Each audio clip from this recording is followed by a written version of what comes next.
आज जो reserve seats का मामला है, विमेन सीट्स और माइनॉरिटी सीट्स, उसकी समाअत इलेक्शन कमीशन ऑफ पाकिस्तान में हुई। बहस ख़त्म हो गई है दोनों साइड से। आईन पाकिस्तान बड़ा वाज़ेह तौर पे ये कहता है कि जितनी किसी सियासी जमात ने जितनी सीटें जीती हों इलेक्शन में, उनको सिर्फ़ और सिर्फ उन सीटों के मुताबिक माइनॉरिटी सीट्स और विमेन सीट्स मिलेंगी।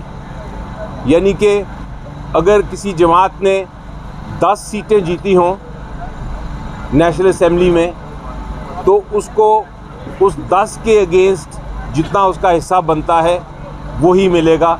उन 10 सीट से आगे हिस्सा नहीं मिल सकता। आज अजीबो-गरीब बात देखी, बहुत ही अजीबो-गरीब बात देखी, जिस पे मुझे बहुत अफसोस भी हुआ। अफसोस इसलिए हुआ कि हमारी जो सियासी जमातें हैं वो जमहूरियत की तो बात ज़रूर करती हैं, लेकिन जब मौका मिले तो किसी और के हिस्से पे गबन करने की कोशिश करती हैं।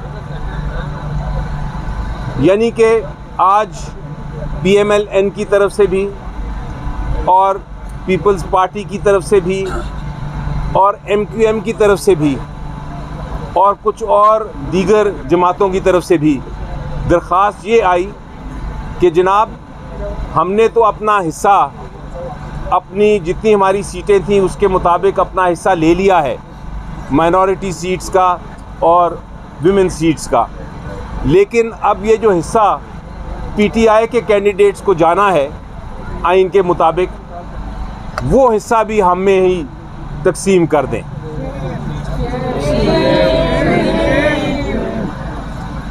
हमने इलेक्शन कमीशन ऑफ पाकिस्तान को सामने बताया कि आइन को आप तब्दील नहीं कर सकते।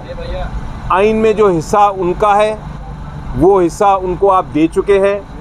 आइन में जो हिस्सा PTI के बैक्ड जो कैंडिडेट्स हैं, जो PTI के कैंडिडेट्स हैं जिन्होंने सुन्नी इत्तेहाद में ज्वाइन किया है, उनका हिस्सा आपको आइन के मुताबिक देना ही देना है।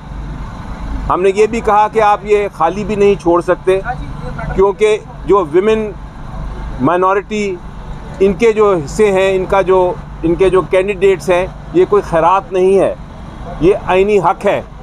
ये विमेन का भी रिप्रेजेंटेशन का आइनी हक है और माइनॉरिटीज़ का भी, कि वो अपना जब वोटिंग आए प्रेसिडेंट के लिए इलेक्शन के लिए, सेनेट के इलेक्शन के लिए, प्राइम मिनिस्टर के इलेक्शन के लिए, चीफ मिनिस्टर्स के इलेक्शन के लिए, स्पीकर्स या डिप्टी स्पीकर के इलेक्शन के लिए, तो वो अपना वोट का हक इस्तेमाल कर सके।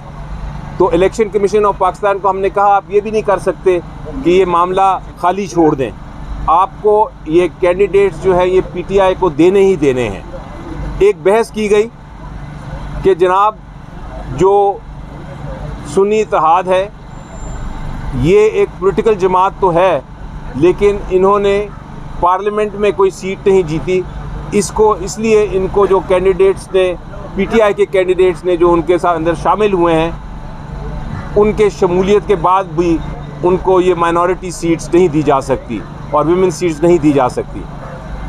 उस पर भी हमने आर्टिकल 51 दिखाया इलेक्शन कमीशन ऑफ पाकिस्तान को जवाब में, और ये बताया कि वहाँ लफ्ज़ इस्तेमाल हुआ है कि कोई भी पॉलिटिकल पार्टी को ज्वाइन किया जा सकता है। किसी भी पॉलिटिकल पार्टी को जो इंडिपेंडेंट कैंडिडेट्स हैं वो ज्वाइन कर सकते हैं। ये कोई कदगन नहीं लगाई आइन में कि उस पॉलिटिकल पार्टी को ही ज्वाइन कर सकते हैं जो पार्लियामेंट में हो, बल्कि पाकिस्तान की आइन में पार्लियामेंट्री पार्टी को अलग एक हैसियत दी गई है। वहाँ लफ्ज़ इस्तेमाल हुआ है आर्टिकल 51 में पॉलिटिकल पार्टी सिर्फ। दूसरी बहस ये की गई कि जनाब, सुन्नी इत्तेहाद ने लिस्ट नहीं दी। हमने उसका जवाब दिया कि बिल्कुल दुरुस्त है, लिस्ट नहीं दी, लेकिन इसमें कहाँ कदगन है कानून में कि आप दोबारा लिस्ट नहीं दे सकते। अब जबकि सुन्नी इत्तेहाद में इतने सारे जो कैंडिडेट्स हैं वो ज्वाइन कर गए हैं, उनकी तादाद पाकिस्तान में सबसे मेजॉरिटी में आ गई है, तो आपको कोई कदर नहीं है इलेक्शन कमीशन ऑफ पाकिस्तान के ऊपर कि वो दोबारा से एक शेड्यूल अनाउंस करके तो इन विमेन जो हमारी सारी कैंडिडेट्स हैं और माइनॉरिटी के जो कैंडिडेट्स हैं उनकी स्क्रूटनी करके उनको रिज़र्व सीट्स दे दे। यही इंसाफ का तकाजा है। बहरहाल ये सारी बहस हुई और उस बहस के बाद अब इलेक्शन कमीशन ऑफ पाकिस्तान ने जजमेंट को रिज़र्व कर लिया है। तो उम्मीद तो मेरी ये है, हम सब की उम्मीद ये है कि आइन और कानून के मुताबिक फ़ैसला होगा और फिर हम इंशाल्लाह आगे चल सकेंगे। अगर ये नहीं हुआ, अगर हमारी सीटें छीन के तो दे दी गई, PMLN या पीपल्स पार्टी में बांट दी गई, अगर ये गबन जो है गैर कानूनी गबन वो अगर हो गया तो फिर हम ज़रूर सुप्रीम कोर्ट जाएंगे।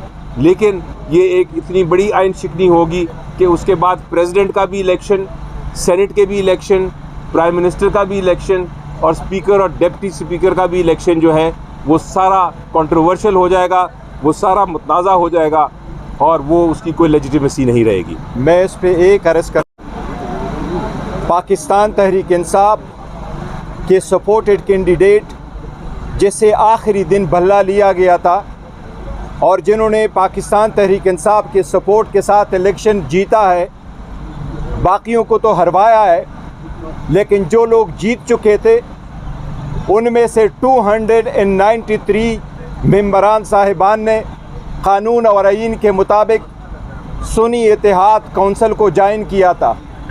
उसमें 86 नेशनल असम्बली में, 107 पंजाब में, 91 KPK में और 9 MPA सिंध असम्बली में शामिल थे।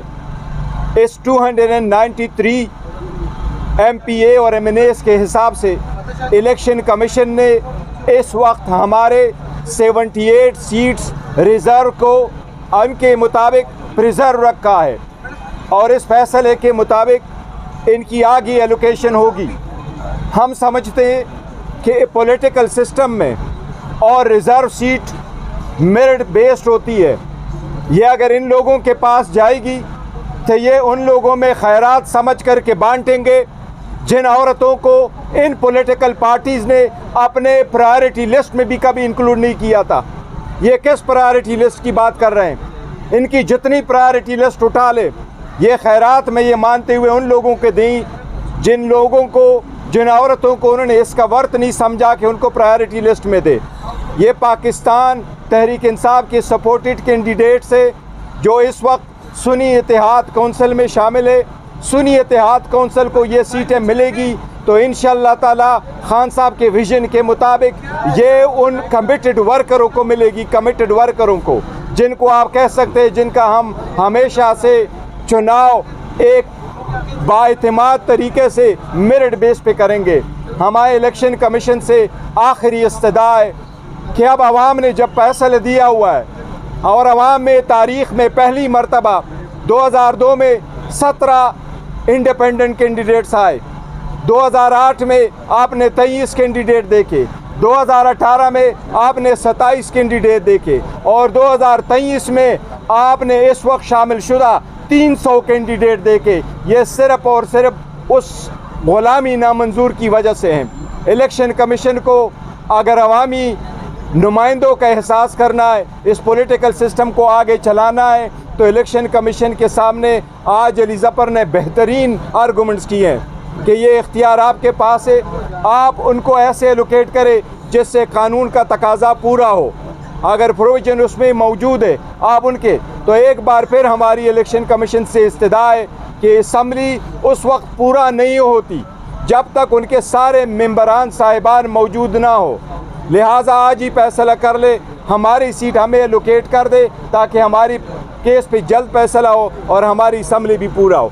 अच्छा सर, अली ज़फ़र साहब, वो जो ख़त है वो दिखाया तो नहीं, मैंने मांगा था इलेक्शन कमीशन से, लेकिन जो अब इत्तला मिली है वो ख़त असल में 206 सेक्शन के तहत था।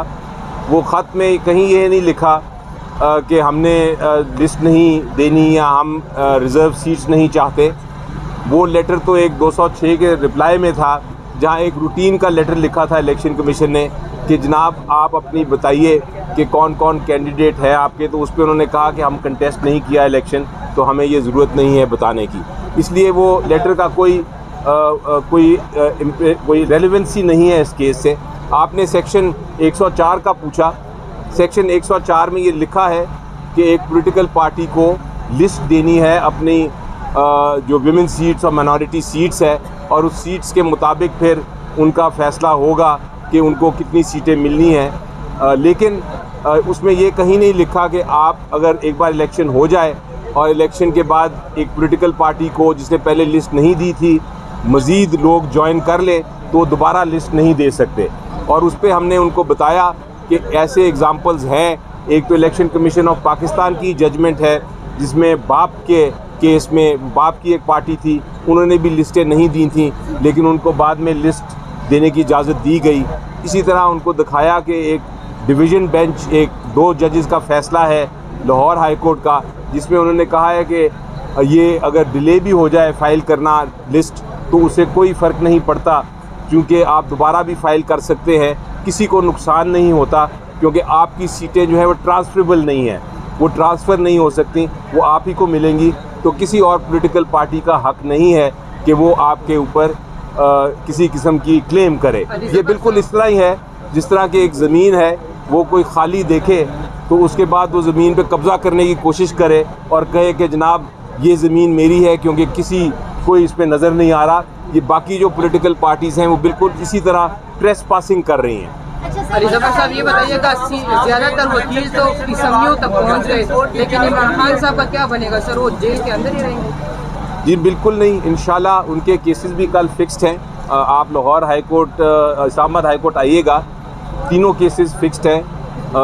तोशा खाना का भी और साइफ़र केस भी और शाह महमूद कुरैशी साहब का भी केस फिक्स है। कल हम बहस करेंगे और इंशाल्लाह जल्द उसका फ़ैसला आएगा। बैरिस्टर साहब ये बता दीजिएगा कि साहब जो इलेक्शन कमीशन के फैसले हैं पाकिस्तान तहरीक इंसाफ के हवाले से, वो भी आप एक बड़ा इंटरेस्टिंग सवाल पूछ रहे हैं, क्योंकि अगर आप माजी में देखें तो मेरा ख़्याल है पिछले साल से जितने फ़ैसले इलेक्शन कमीशन ऑफ पाकिस्तान के आए हैं वो PTI के ख़िलाफ़ ही आए हैं और हमें फिर अदालतों में जाना पड़ा है।